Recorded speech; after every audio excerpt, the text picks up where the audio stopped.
क्या आप जानते हैं एक ऐसे व्यक्ति को जिसकी एक ही शपथ ने भारत के इतिहास को बदल दिया था? वो था चाणक्य, एक साधारण ब्राह्मण जिसके दिमाग ने न सिर्फ एक सम्राट बनाया बल्कि एक साम्राज्य की नींव रखी। लेकिन कौन था यह चाणक्य? कैसे उसने नामुमकिन को मुमकिन किया? आइए आज उसकी कहानी जानते हैं। चाणक्य, जिन्हें कौटिल्य या विष्णुगुप्त भी कहते हैं, का जन्म लगभग 371 ईसा पूर्व में हुआ था। कुछ इतिहासकार कहते हैं कि वो तक्षशिला में पैदा हुए, तो कुछ मानते हैं कि उनका जन्म दक्षिण भारत में हुआ। उनके पिता चाणक एक शिक्षक थे और चाणक्य ने बचपन से ही वेद, राजनीति और अर्थशास्त्र का गहरा ज्ञान हासिल किया। सोचिए, एक साधारण ब्राह्मण का बेटा जिसके पास न धन था न सत्ता, सिर्फ उसका दिमाग, और उसी दिमाग ने उसे तक्षशिला विश्वविद्यालय का प्रोफेसर बनाया। कहा जाता है कि चाणक्य इतने तेज थे कि वो अपने गुरुओं को भी तर्कों में हरा देते थे। उनकी बुद्धि इतनी तीखी थी कि लोग उन्हें कौटिल्य यानी कुटिल बुद्धि वाला कहने लगे। उस समय भारत छोटे छोटे राज्यों में बंटा था और मगध पर नंद वंश का शासन था। नंद राजा धनानंद क्रूर और भ्रष्ट था। चाणक्य, जो तक्षशिला में पढ़ाते थे, देश की हालत से चिंतित थे। वो धनानंद के दरबार में मदद मांगने गए।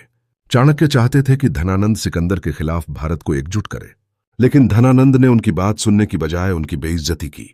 कुछ कहानियों के मुताबिक उसने चाणक्य की चोटी खोल दी और उन्हें दरबार से निकाल दिया। उस अपमान ने चाणक्य के दिल में आग लगा दी।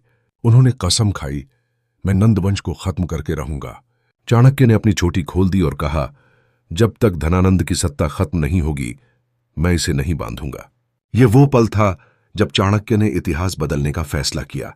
चाणक्य को एक ऐसे शासक की जरूरत थी जो नंदवंश को चुनौती दे सके, और तब उनकी नजर पड़ी चंद्रगुप्त मौर्य पर। कुछ कहानियों के अनुसार चंद्रगुप्त एक साधारण परिवार से थे, लेकिन चाणक्य ने उनकी आंखों में एक सम्राट की चमक देखी। चाणक्य ने चंद्रगुप्त को तक्षशिला में लिया और उन्हें युद्ध, राजनीति और कूटनीति का गहन प्रशिक्षण दिया।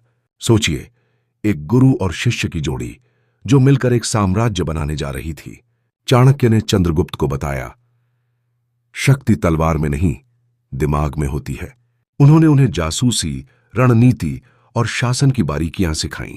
चाणक्य ने गुप्तचरों की एक पूरी फौज तैयार की। उन्होंने छोटे राजाओं, व्यापारियों और स्थानीय लोगों को अपने साथ जोड़ा। उनकी रणनीति थी, पहले बाहरी इलाकों पर कब्जा करो, फिर मगध पर हमला।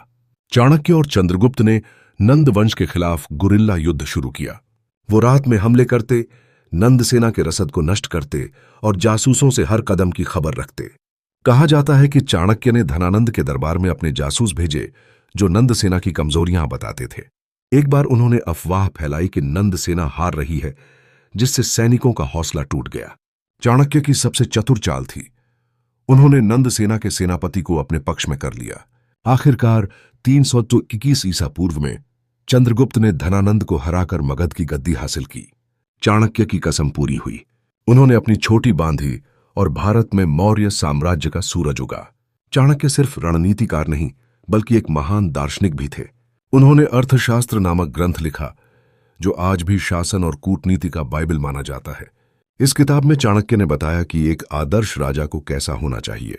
उन्होंने कहा, राजा को अपनी प्रजा की भलाई सबसे पहले रखनी चाहिए। अर्थशास्त्र में जासूसी, व्यापार और कर प्रणाली के नियम हैं। चाणक्य ने लिखा कि जासूसों को इतना चतुर होना चाहिए कि कोई उनकी असलियत न जान सके। उन्होंने कर प्रणाली के बारे में कहा, कर इतना हो कि प्रजा पर बोझ न पड़े लेकिन राजकोष भरा रहे।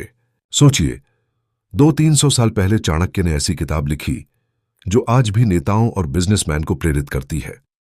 चंद्रगुप्त के सम्राट बनने के बाद चाणक्य उनके मुख्य सलाहकार बने। उन्होंने मौर्य साम्राज्य को मजबूत करने के लिए कई सुधार किए। चाणक्य ने एक ऐसी जासूसी व्यवस्था बनाई जो हर गतिविधि पर नजर रखती थी। उनके जासूस न सिर्फ दुश्मनों बल्कि मंत्रियों पर भी निगरानी रखते थे। एक रोचक कहानी है, चाणक्य ने चंद्रगुप्त को जहर के खिलाफ प्रतिरक्षा देने के लिए हर दिन थोड़ा थोड़ा जहर देना शुरू किया, लेकिन एक बार गलती से चंद्रगुप्त की गर्भवती पत्नी को जहर मिल गया। चाणक्य ने तुरंत उसका पेट चीरकर बच्चे को बचाया, जो बाद में सम्राट बिंदुसार बने। चाणक्य ने सिकंदर के सेनापति सेल्यूकस निकेटर के खिलाफ भी रणनीति बनाई। चंद्रगुप्त ने सेल्यूकस को हराया और उसने अपनी बेटी की शादी चंद्रगुप्त से कर दी। चाणक्य ने कभी सत्ता या धन की लालच नहीं की। चंद्रगुप्त के बाद उन्होंने बिंदुसार और फिर सम्राट अशोक के शासन को भी दिशा दी। कहा जाता है कि अपने आखिरी दिनों में चाणक्य ने सत्ता छोड़ दी और एक साधु की तरह जंगल में तपस्या की। कुछ ग्रंथ कहते हैं कि वो लगभग 283 ईसा पूर्व में चल बसे, लेकिन इसका कोई ठोस सबूत नहीं है।